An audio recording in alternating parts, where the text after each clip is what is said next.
Hello, my name is FexFX, and welcome to a quick tour of the Blockendale Public Zoo. Always free, always open, and always on our private server here. This is the product of myself and my best friend Nixelplix, who worked for close to 2 years to put this together. This was 100% made in survival mode. And before we begin the tour, a quick note on the texture pack. This is Ovos mixed with Misas mixed with 100 other packs that I didn't take notes on, so I can't share this pack if you enjoy it. Sorry. All right, so let's get started. The first exhibit is the creeper, which was caught just by turning out the lights and allowing him to spawn inside of his own pen, and then the lights were turned on from below. They are on switches. The design of the cage prevents him from exploding, but allows him to see you and therefore move closer to you. Over here we have the zombies, the very next thing we caught because, well, they are the easiest thing to catch. Just turn out the lights and they'll show up eventually. They each have their own gravestones and their own coffins, and they were named after the three principal players, which are myself, my wife, Voodoo Childs, and my best friend, Nixelplix, whose idea was, by the way, to make this zoo in the first place. Behind them, we have Jack the Skeleton. Jack was caught also by just making a dark space, and then the rest of the accoutrements were added afterwards, so that he couldn't shoot us while we were building it. Nixelplix himself constructed this based on a design he found online that he thought would be appropriate for housing the skeleton. Next up, we have John and Paul the Silverfish.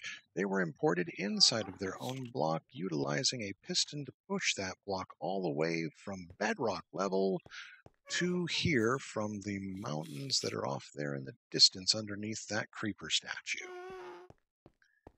Over here we have the squid tank where Lenny the Squid lives. Used to have a friend named Squiddy, but no matter how many times we catch him or spawn him as we got desperate, Squiddy continually dies, either by clipping to death or by despawning. We have no idea which it is, but Lenny has never had any such problem. If anybody knows why Squiddy would despawn on us, please let us know.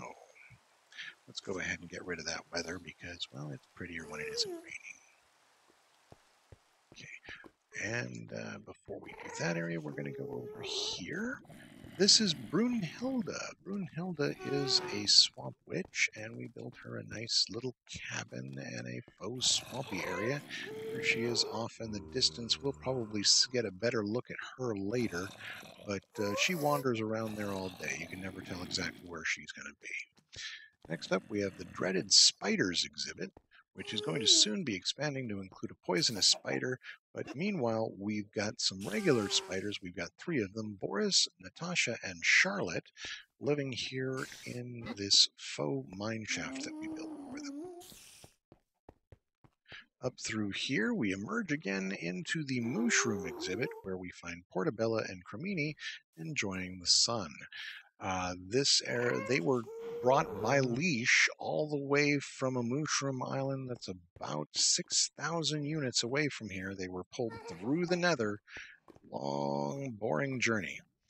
This is Gary the Ghast. Gary was caught using the giant nether gate that you can see there behind him and a fishing pole to pull him through. These are the skeletal horses, rather, Boney and Clyde. They were just ridden in, basically, because skeletal horses are easy to catch. Now, Fenris and Grandma, the timber wolves, this is an interesting story because we caught Fenris the hard way. We put a sheep in the pen and built a ramp and waited for him to run up and chase the sheep.